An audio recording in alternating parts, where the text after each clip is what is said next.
Imagine living in a system where the cost of living gets cheaper for you year over year, and you're not struggling with things like inflation and worrying about the economy and banks failing like what's happening right now.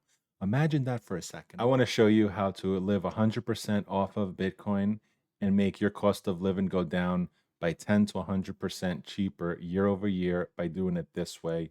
Let's jump into my little outline on how to do it and how to get this done. So while every All right, guys. So the first step in living off the Bitcoin standard is you're going to transfer anything you have in your cash, checking, savings account into a Bitcoin wallet. Now, this is going to be your main wallet. So, again, you want to get something that's very secure and reputable. You definitely want to maybe do like a Trezor or a Ledger type wallet. Coinbase, I mean, again, it's not your keys, not your coins. I mean, it's up to you if you feel safe with it. But just keep that in mind. So then, all right, so this is going to feel uncomfortable at first, but you're going to take whatever's in your checking and savings account and you're going to transfer it to this wallet. Now, I'm not going to lie, the first couple of months and even kind of now, I feel a little like, you feel a little paranoid, but then as months go on, you're like, you understand it and it opens it up for you. All right. So the second step is you're going to direct any future payments that you get for your work into this Bitcoin wallet, the same one that you just set up in step one. So anytime you get paid, you're going to make sure it's transferred in. Now, not every employer is going to, transfer to your wallet. So you could have that option. If they do, that's great. Probably not. There are automatic conversion tools that you can use. It's up to you. But, the easiest way is once it gets in, you're going to have to manually transfer it out to your wallet. That's probably the easiest step at first. It's not that hard. It comes in, it goes out, comes in, goes out. Very easy. So any kind of money that you're getting in, you're going to be loading that up on your Bitcoin wallet. Wallet number one, your main wallet. All right, next, you're going to open up another Bitcoin wallet, but now this wallet is going to be used to pay off your expenses. Now, in this wallet, you can use something like Coinbase or BitPay, something that has a debit card attached to it. So the whole idea is that it has a debit card attached to it that you can use as a checking account or a debit card. So then when you need to pay something, you're going to be transferring from your main wallet to this wallet and then pay it off. You're going to link your account to it, to your whatever you're using, and then you're going to be done with it. So Coinbase has a debit card. It's pretty easy to set up. You get the card, you transfer money to it, and you use it. Super easy. So this is your second wallet, wallet number two, and that's all. That's the only other wallet you need for this. So let's go on to step four.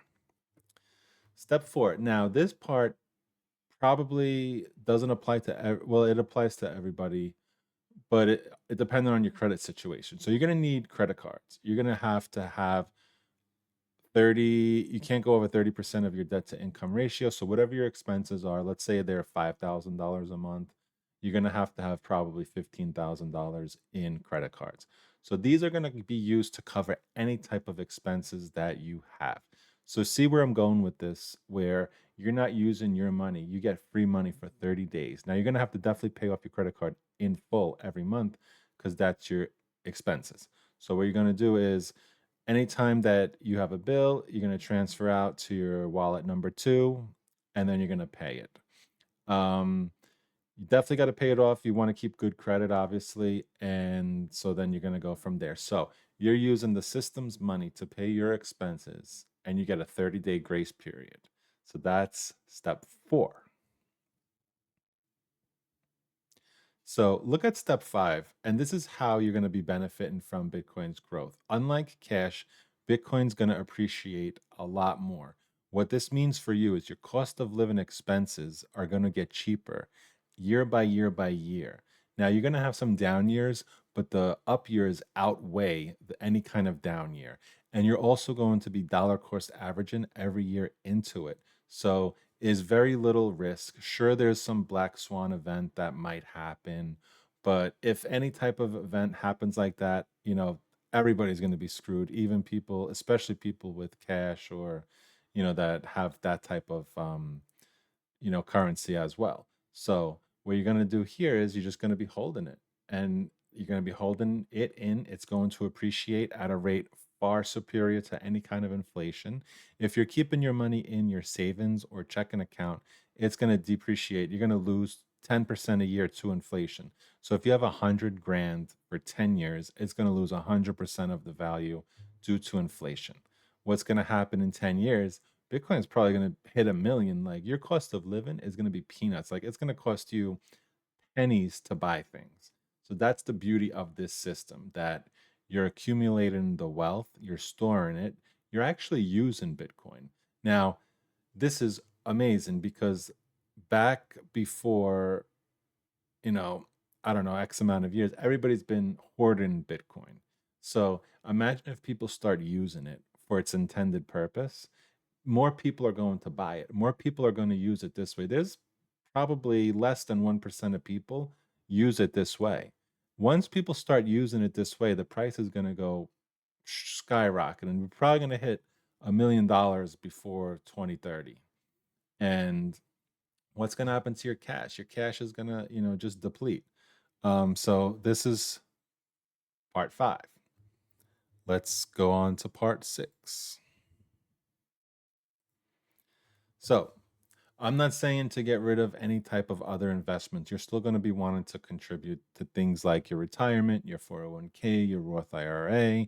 You're still going to be wanting to do things like that. I'm not saying get rid of anything of that nature. You're still going to want to have other types of investments. You're still going to want to have, if you want to into real estate or businesses, you're still going to want things like that. Obviously, Bitcoin's not going to be some miracle where you're just going to rely on that the rest of your life, unless it hits where it's going to hit. So the whole point of this is having some kind of diversification with this. So I'm not saying get rid of all other types of investments. You just want to keep your savings and your checking into this, and deploy your funds like little soldiers going to war and bringing back the goods, little pirates or whatever. Pirates of the Bitcoin. All right, let's go on to step 7. So, obviously, with this, there are risks. The main risk is, unlike traditional banks, you got to keep in mind that you are your own bank. So, by being your own bank, you got to make sure that your private keys are safe. You're not storing them on any kind of electronic device. You write them down on a paper, put them in a safe, and make sure that they're secure. So you got to take your own security risks with this, OPSEC. Always make sure you got 2FA on. And so a lot of things people get confused on with these wallets, that the physical wallets. Now keep in mind, when you have Bitcoin, it's not really on the wallet. Your money is on the blockchain. Your Bitcoin is on the blockchain. So all the wallet is the access to it, like the private key. So even if you lose your wallet, and if you have your private key, which obviously you should, you can just load up another wallet and then put it on that with your private key. So that's the beauty of Bitcoin. It's not stored. If somebody steals your wallet, your external wallet, doesn't matter because you have your private key. They're not going to have your private key. Then you're going to go and upload it to a new wallet, new system.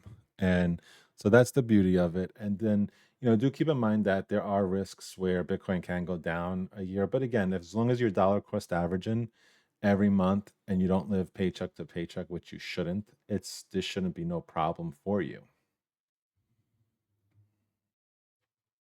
All right, so to recap, you're going to need 2 Bitcoin wallets, a main wallet to keep all your savings and checking account balances and cash on there. That's your piggy bank. You're going to need a secondary wallet, which is going to be linked to some type of debit checking card. You're going to use all of your credit cards at a 30% debt to income ratio to pay all your expenses for the month. Everything's going to go on the card. And then after that, at the end of the month, whenever it's due, you're going to transfer from your main wallet to your secondary wallet and then just pay it off with that. The benefit is, again, your cost of living is getting less each year. It's not going up. We are reverse engineering the entire system Nobody, there's like 1% of the people or less that do it this way. Once this starts catching on, banks, so they're already in trouble. They're definitely going to get bailout. They're always going to be printing money. Your dollar's always going to be getting less. So by this happening, your cost of living by just having everything in your Bitcoin wallet is going to be going down year over year. It's just plain and simple. Like, um, if you just look at the history of year over year returns, you're just gonna, you're gonna be buying a milk for a couple of cents. Basically, a gallon of milk is not gonna be $5. It's gonna be probably 20 cents for you. So you got to look at it that way. Once you open your eyes, open your mind to how it can benefit you by doing it this way, it's like you're taking the orange pill. You're gonna be like, you're gonna look at things in a different perspective. It might be uncomfortable the first month or two, like to have everything out of your checking and savings account. I'm not gonna lie, but it's gonna pay off in the big end. Without any type of risk, you're not gonna have reward. And this is super low risk because you're not Bitcoin's not going anywhere. Nobody's going to shut it down. People are adopting it more than ever before. You got government institutions, you got companies like BlackRock buying it for people's retirement. You got to be careful with that because they're going to be hoarding it. So you got to be careful. You might get tempted once it hits like $1 million to start selling it, but you got to, be strong and hold it. So again, like, thank you for watching this video. Hopefully, some of you will catch on to this and live off the Bitcoin standard, stick it to the government, get everything out of your cash, live off of it, paycheck into Bitcoin. Credit cards, pay your expenses. Take your Bitcoin, pay off your credit card every month. I guarantee you in 10 years, you'll be thanking the fooch. All right. Thank you for watching this one. Let me know your thoughts, comments, suggestions below. And if you do it already, I would love to hear other people's experiences on this. All right. Take care. Catch you on the next one. Peace.